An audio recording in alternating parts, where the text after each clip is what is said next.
Frères et sœurs, dans cette vidéo, nous continuons donc à prouver à ceux qui en doutent encore que la parole du Christ, lorsqu'il dit que tout est accompli, tout est vraiment accompli. La preuve la plus palpable dans notre monde qui prouve que cette parole est accomplie, c'est-à-dire que tout a été mis sous nos pieds, c'est la sorcellerie.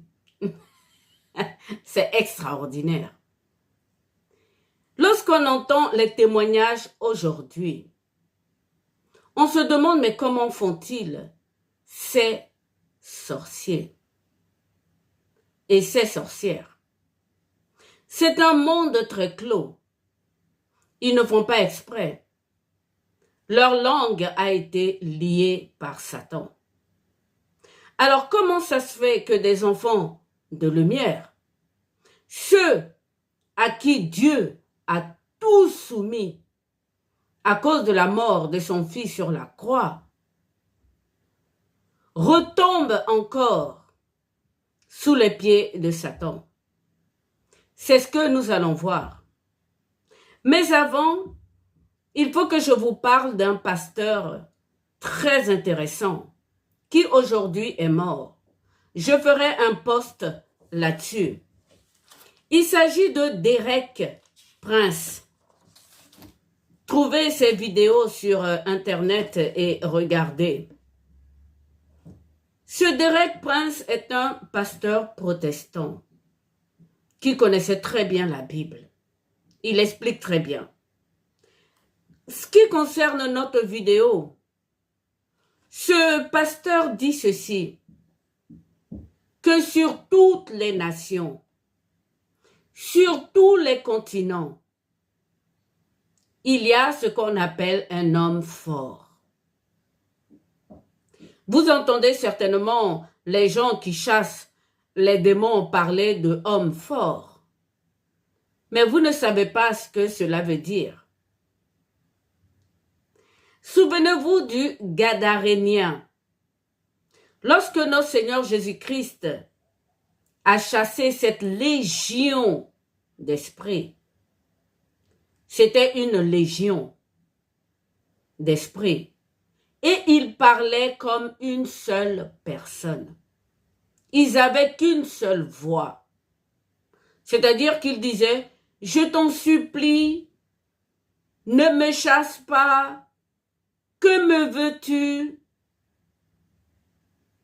Pour quelqu'un qui n'est pas exercé à ces choses-là, qui ne lit pas la Bible et qui ne la comprend pas, va dire, « Ah, mais c'est une personne. » Non, cet homme était une personne, mais c'était une demeure.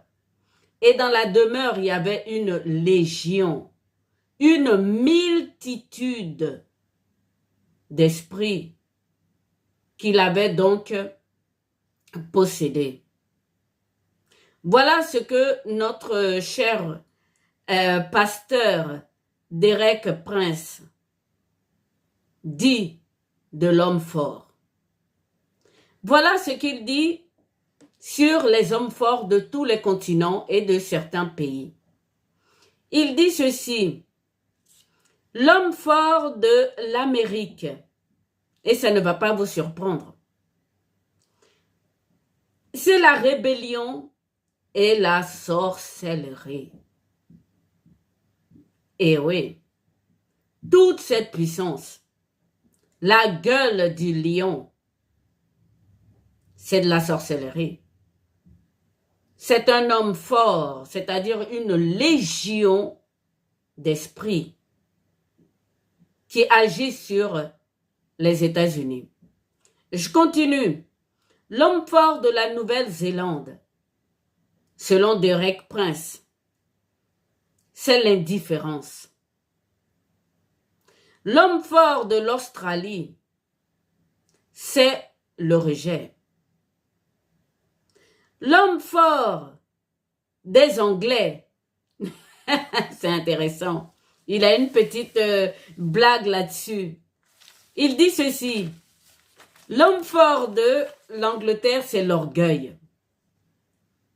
Il dit ceci: les Américains vous diront à quel point ils sont bons.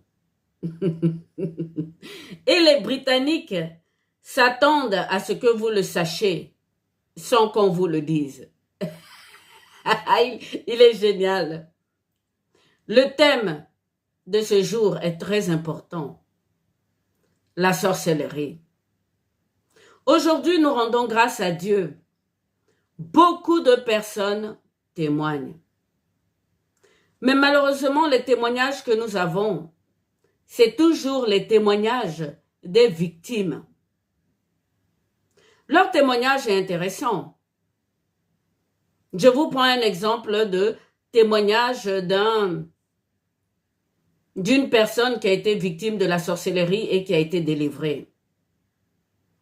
Il dira: la nuit quand je dors, on vient faire ceci, je travaille pour les gens la nuit.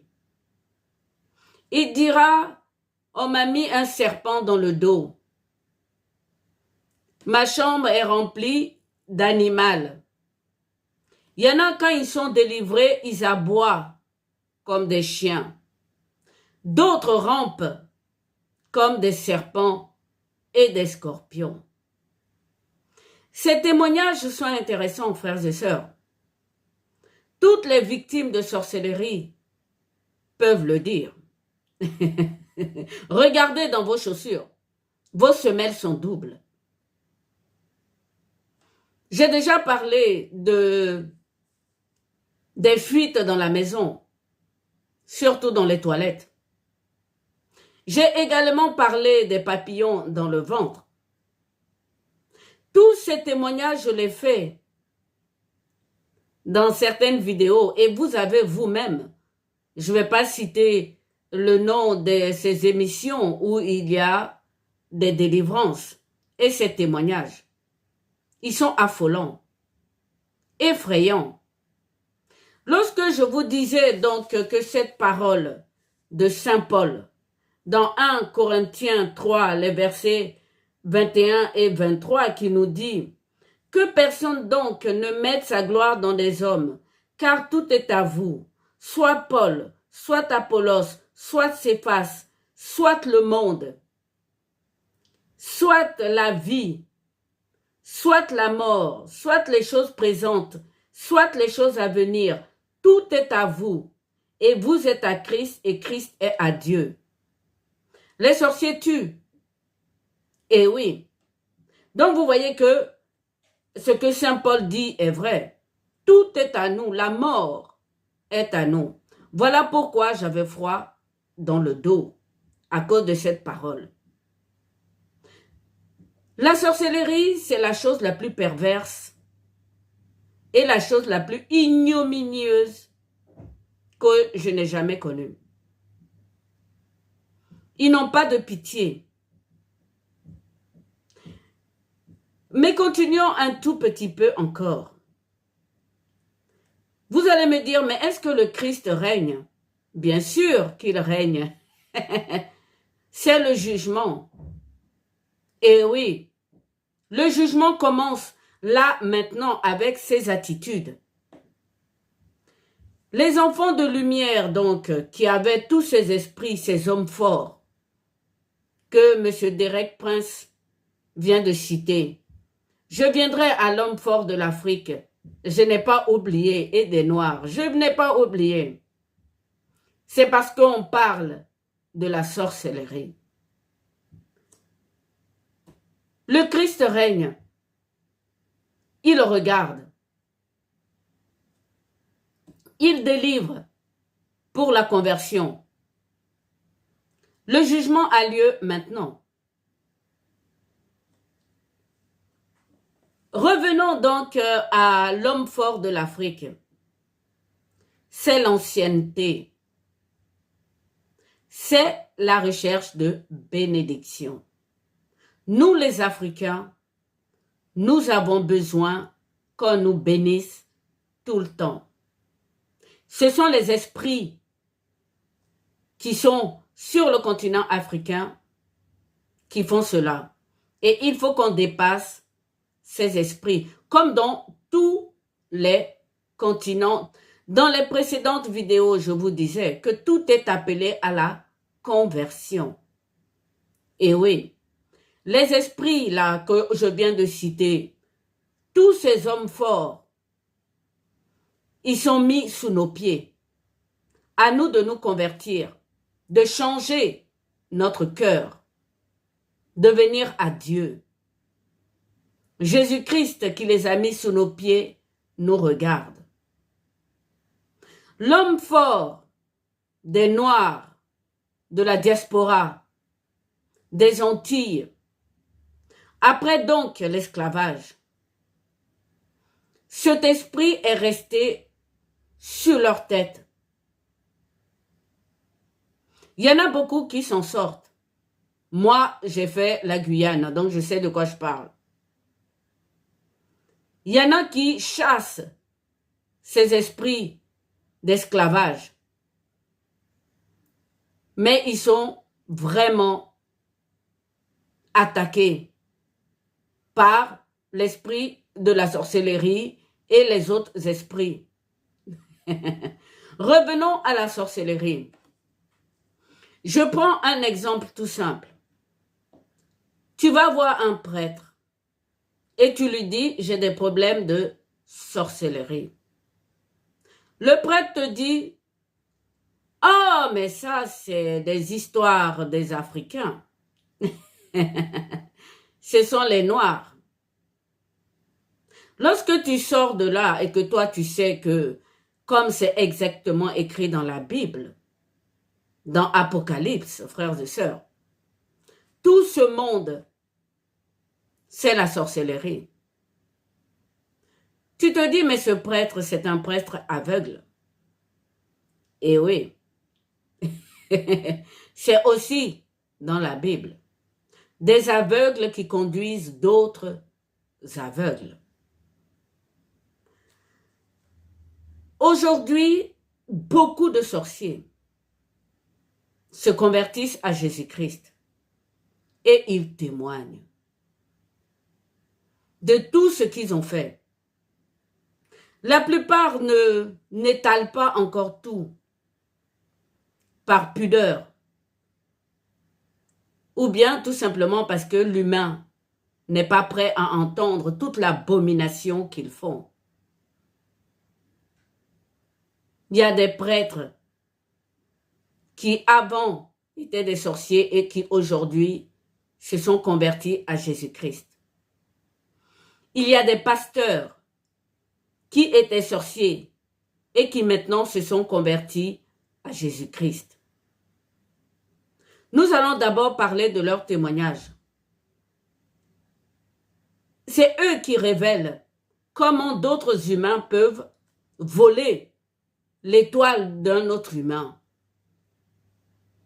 Comment par l'odeur corporelle d'un autre humain, les sorciers peuvent chercher à détruire cette odeur corporelle.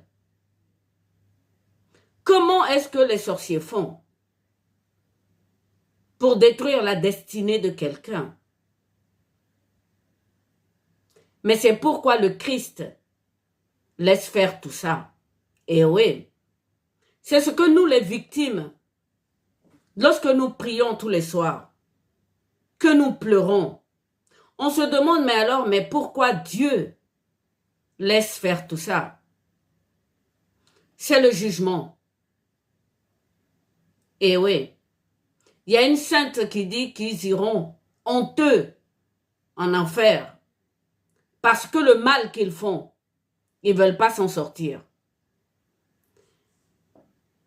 Ces pasteurs et ces prêtres, est-ce que Dieu va leur pardonner?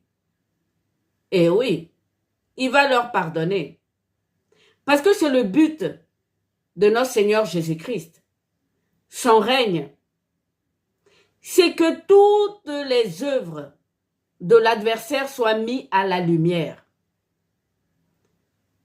Et oui, toutes ces œuvres faites dans les ténèbres doivent venir à la lumière. Pour deux raisons. La première raison, c'est que quand une œuvre est faite dans les ténèbres, qu'elle vient à la lumière, elle est sanctifiée.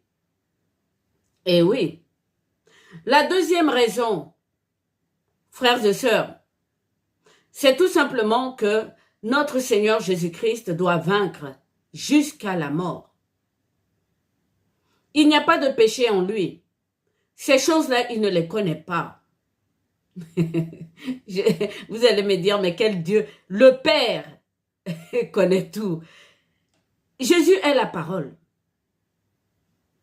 Lorsque je vous disais au début que Satan lit leur langue, pour ne pas d'abord qu'il témoigne, mais qu'il ne prie pas non plus. Et oui. Donc à chaque fois que moi je fais des vidéos, que je parle de la sorcellerie, que je dévoile, moi en tant que chrétienne, je sais que c'est pour les aider. Tous ceux qui témoignent, toutes les personnes qui témoignent, même si leur témoignage n'a pas de force, leur témoignage aide les sorciers qui veulent s'en sortir. Seulement ceux qui veulent s'en sortir. Il y en a certains d'entre eux qui sont tellement contents de la puissance maléfique qu'ils ont qu'ils ne veulent pas s'en sortir. Mais je suis sûre que beaucoup de personnes qui me regardent, vous avez envie de vous en sortir. C'est tout simple, ces hommes forts, il faut les convertir par notre bonne œuvre, par notre bon comportement. La parole du Seigneur, elle est vie. C'est une épée tranchante. Continuez à dire bonjour à vos ennemis. Qu'ils vous prennent pour des imbéciles, mais vous en foutez. Vous leur dites bonjour quand même. Le Seigneur dit aimez vos ennemis. Priez pour ceux qui vous outragent, qui vous persécutent. La sorcellerie outrage les âmes. Je reviens à mon fil pour ne pas me perdre. Le témoignage des pasteurs qui étaient sorciers, leur témoignage a plus de poids, je veux dire. Tout simplement parce que une victime ne sait pas comment ça se fait qu'ils ont mis un serpent dans sa colonne vertébrale. Mais le sorcier qui, lui, se convertit à Christ,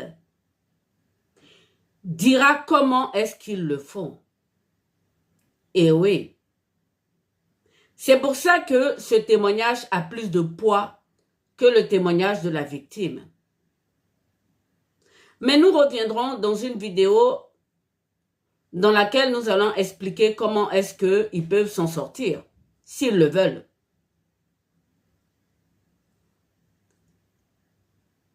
Ces pasteurs expliquent à quel moment ils viennent les démons pour attaquer, donc nos frères humains qui ont refusé que Jésus-Christ règne sur eux. Et oui, c'est ça la finalité donc de la sorcellerie. C'est-à-dire que malgré tous nos témoignages, malgré tous les témoignages des prêtres qui étaient sorciers, malgré tous les témoignages des pasteurs, et aujourd'hui ce qui se passe dans le monde, certains ne veulent pas s'en sortir et ils continuent à faire le mal. Nous témoignons pour les aider parce que je le répète, il y en a peut-être qui ne le savent pas, mais Satan lit leur langue. Ils ne peuvent pas prier, ils ne peuvent pas témoigner. Et pourtant la parole déclare que ce qui est dans les ténèbres, lorsqu'il vient à la lumière, il est sanctifié. Jésus-Christ le dira. Si vous voulez que je vous aide, venez à la lumière. Et donc, nous, nos témoignages, c'est pour les aider. Lorsque ces pasteurs donc disent comment, où sont placés les parfums, où sont placés, je ne sais pas moi, le karma et tout ça, les étoiles, la destinée, comment est-ce que ces gens font pour voler la destinée des gens, des personnes, des âmes, des enfants de Dieu?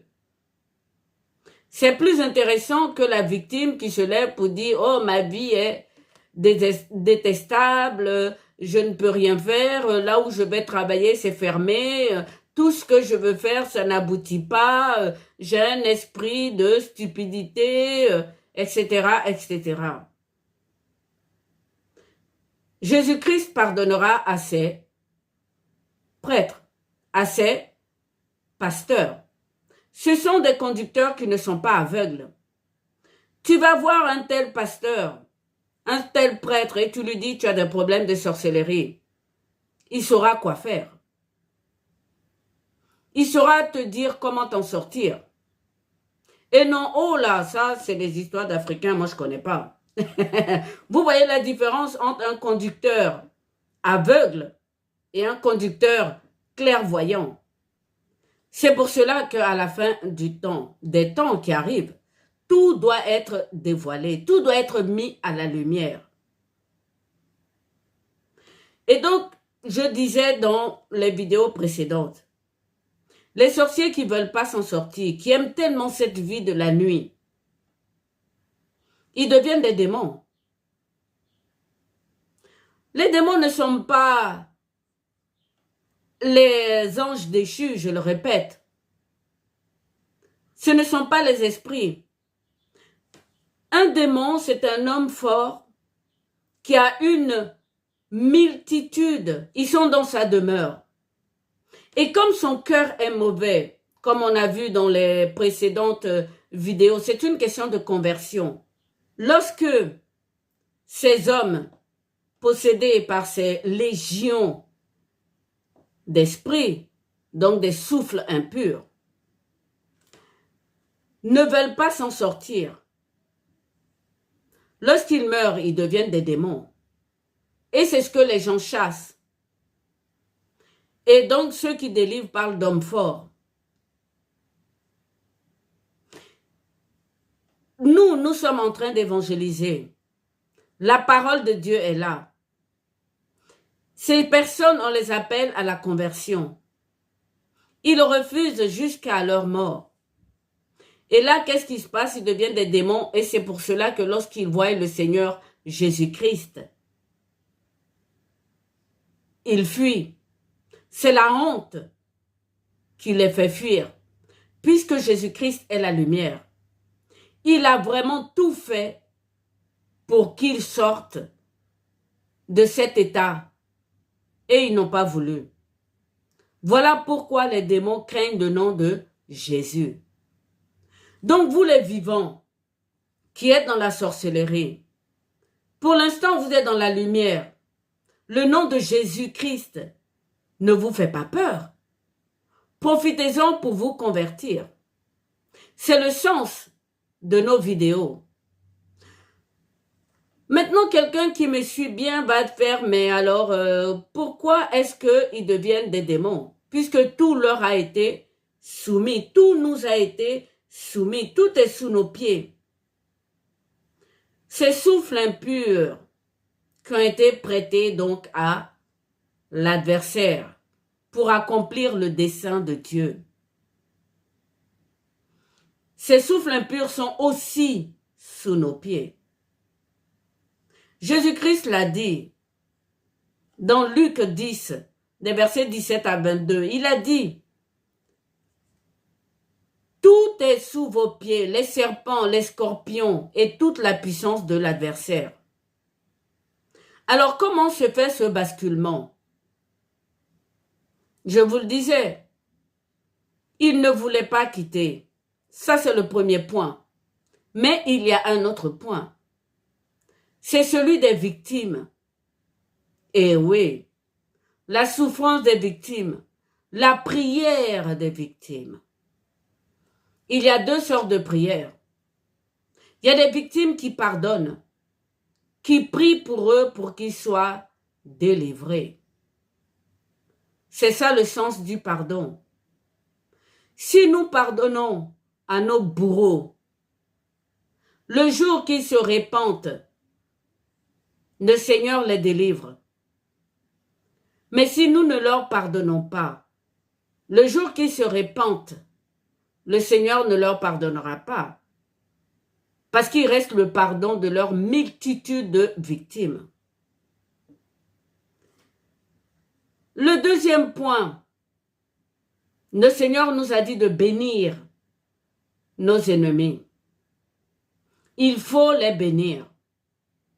Ce n'est pas pour allumer une flamme de feu sur leur tête, comme disent d'autres pasteurs. C'est pour qu'ils soient délivrés. Lorsque ceux-là viendront à se repentir, qu'ils reçoivent la délivrance. Ce que moi je suis en train de faire, pour les sorciers qui veulent s'en sortir, ils comprendront. Parce que tout ça doit venir à la lumière. Ils se sont fait piéger. Rappelez-vous, nos adversaires nous flattent. Tu es le plus beau. Tu peux tomber toutes les nanas que tu veux. Et donc, tu commences à tomber les nanas jusqu'à avoir une légion d'esprits en toi. Et tu deviens nymphomane. Et ça devient des esprits impurs. Tu deviens un homme fort de ce genre de trucs. Pareil pour les femmes. Ou ils nous disent, oh là là, tu es la plus belle, dis donc. Qu'est-ce que tu as à foutre avec les pauvres et tout ça? L'esprit de cupidité. Ça commence toujours, frères et sœurs, par la flatterie. Parce qu'ils nous sont soumis, tous ces esprits. Toute la puissance de l'adversaire nous sont soumis. Ils nous flattent. Nous tombons dans leur piège. Pareil pour quelqu'un qui fume. Et oui, je sais de quoi je parle. Au début, tu vois une nana ou quelqu'un qui fume dans le groupe. Tu as envie de faire comme la personne. N'est-ce pas là une séduction? Oh, c'est joli. La personne qui fume sait que c'est pas joli. Et oui, la dépendance n'est pas jolie. Je sais de quoi je parle. Et donc, toi, tu es piégé et tu ne t'en sors plus. Le jour que tu veux t'en sortir, tu ne peux plus. Même si tu t'en sors, les démons vont venir te persécuter. Et oui. Vous voyez, frères et sœurs, ça commence toujours par la séduction. Et après, on tombe sous le poids donc de ce péché. On devient dépendant. Alors, à quel moment le Seigneur Jésus-Christ nous abandonne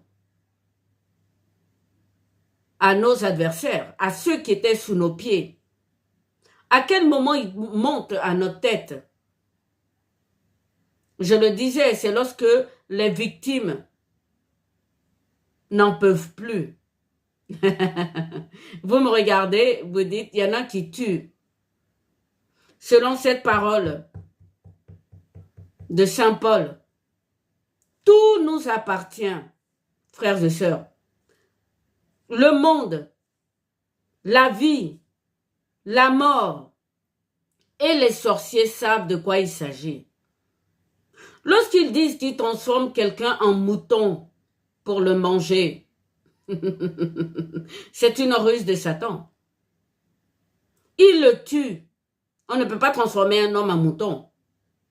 Il y a une différence, et je le dis, entre nous les humains et les animaux. Ce n'est pas la même chair. Vous pouvez regarder tous les témoignages de la sorcellerie qui sort aujourd'hui. Pour les victimes, je vous le dis, ça n'a pas de poids. Mais lorsque un pasteur sorcier se convertit, vient à Jésus-Christ et qu'il déballe tout, frères et sœurs, vous comprenez que cette parole donc du psaume 110, le verset 1 a été accompli. Tout a été mis sous nos pieds. Tous ces hommes forts, toutes ces légions d'esprits, sans compter aux 1/3 d'esprits qui sont dans l'abîme, sans compter les 1/3 d'anges qui sont attachés dans l'abîme et qui influencent notre monde. Les sorciers le savent et ils utilisent ces esprits pour faire du mal aux autres, jusqu'à ce que Jésus-Christ les retourne contre eux. Donc, frères et sœurs, par cette vidéo que je vous prouve, par l'attitude de ce monde, que Jésus-Christ a tout accompli. Et oui, il le dit, tout est sous nos pieds. Le jugement accuse ce monde. Ce monde est, devant Dieu, c'est une porcherie.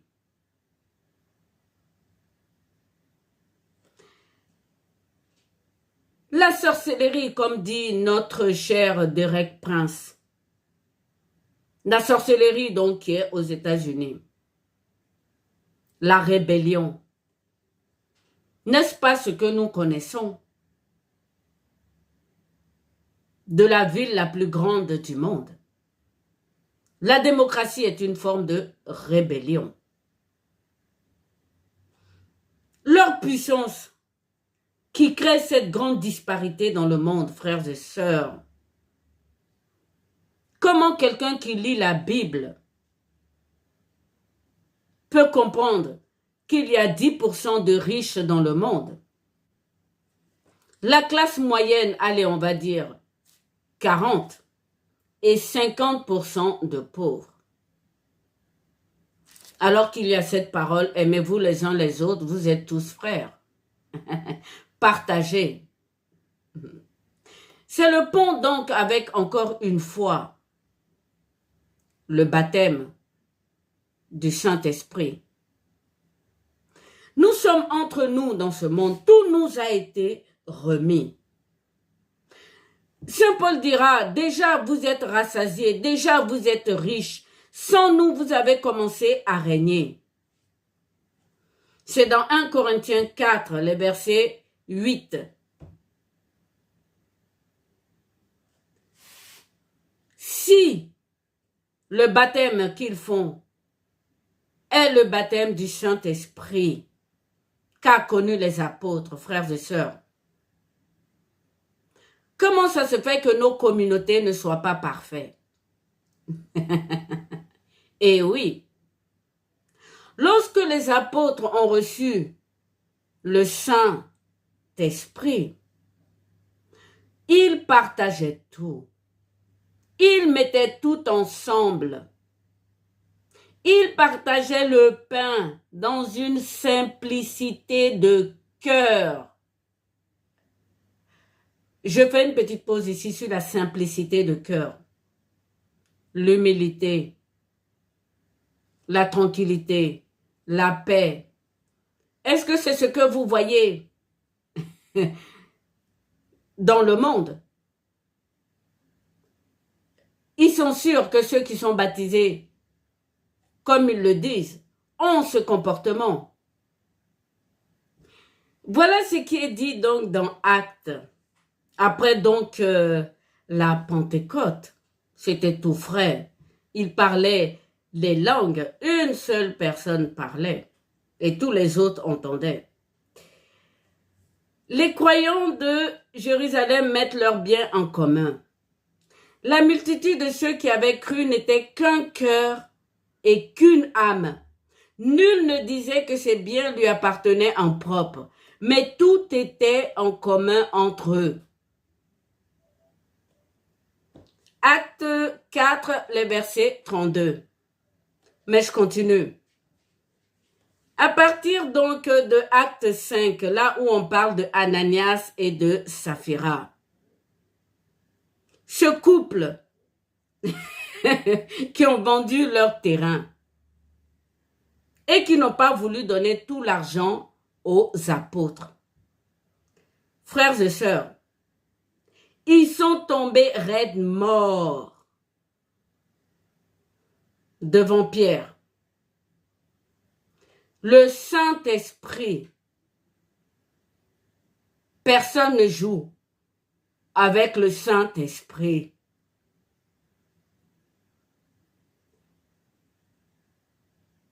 Ces vidéos que je fais, je suis mue par beaucoup de crainte.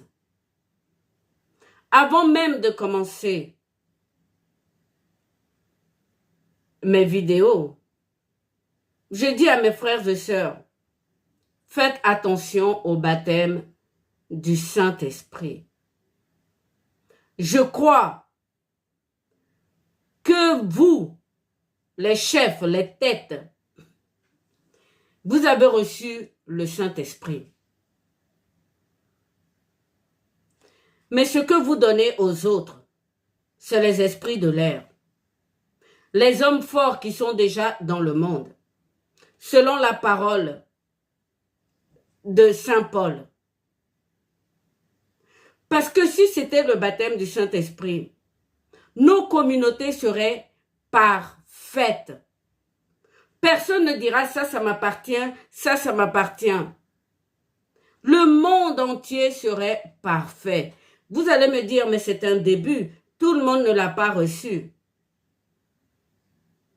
Eh oui, parce que c'est gardé en héritage.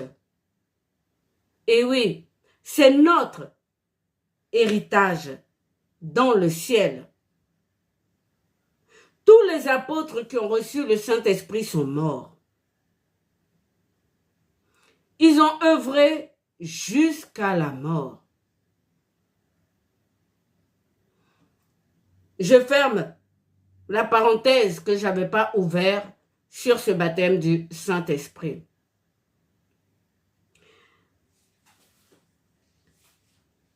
Nous sommes appelés à convertir tout ce qui est dans le monde.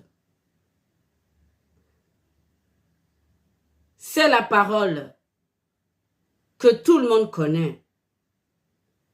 Le monde attend la révélation des fils de Dieu. La création entière attend la révélation des fils de Dieu. N'ayons pas peur. Aidons nos frères à s'affranchir de cet esclavage. Pour terminer ce que je disais, comment ça se fait qu'un homme de lumière passe dans les ténèbres? Il devient un homme fort parce qu'il est riche en esprit. Tous ces esprits, la multitude, la légion entre en lui et le séquestre. Si nous ne leur pardonnons pas, si nous ne témoignons pas, si nous ne leur bénissons pas, le jour qu'ils se retournent, donc par conversion, qu'ils viennent à Dieu en disant « Je n'aime pas ma vie » et c'est ce que nous allons voir dans la prochaine vidéo, ils ne pourront pas être délivrés. Dans la prochaine vidéo, nous parlerons donc de « Heureux les pauvres en esprit ». Car les sorciers sont des hommes forts. Les sorcières sont des hommes forts. Ils ont ce qu'on appelle une légion d'esprit en eux et qu'ils peuvent donner à tout le monde. Voyons dans la prochaine vidéo.